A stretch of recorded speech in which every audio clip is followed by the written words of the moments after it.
we see the images coming out of Israel of people cheering on some horrific stuff. We see the polling from Israeli society.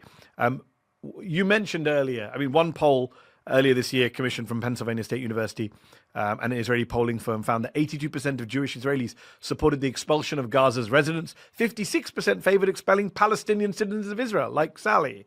You mentioned a moment ago the Israeli left is crumbling. For a lot of us around the world, we're like, what left are you talking about? What opposition is there to the government in office? You look at the opposition leaders who are out there, the Benny Gantzes and the Yair Lapids and the Yair Golans. Yeah, Golan.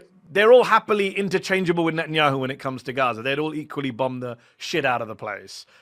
How do you then articulate an alternative vision, voice? People watching around the world who say there is no Israeli left. What do you say to them?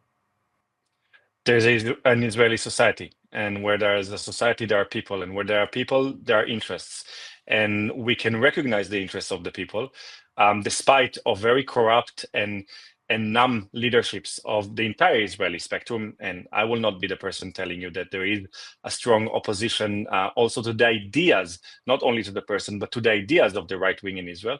There isn't one. But where there are people, there are interests, and we can recognize the interests of the people, knowing that a mother doesn't want to send her son to fight in Gaza, to kill and get killed, and there's an interest there. A soldier that comes back from Gaza, even though we can recognize the war crimes that have been committed in Gaza, still has the interest to not do it again and to maybe not commit suicide, as we see now so many soldiers doing because of the atrocities and the horrors they saw in Gaza. And we are a movement that is trying to go beyond the terminology, beyond the symbolism, and say, if you don't call it a genocide, but you still are against killing of children, you can be with us. If you recognize that occupation of millions of people, holding them under military control for decades, this is not only bad for the Palestinians, but it's also bad for you as an Israeli, come, the doors are open. I think, looking from the outside on the Israeli society, I understand the anger. I understand how this, how desperate it does look, but we are growing, and there are a lot of people that understand that they're isolated, understand that they need to have normal life, that they need to have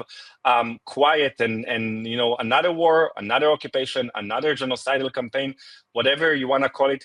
A lot of us don't want to go there again, and a lot of us feel that we committed now something that for generations will hold us accountable for.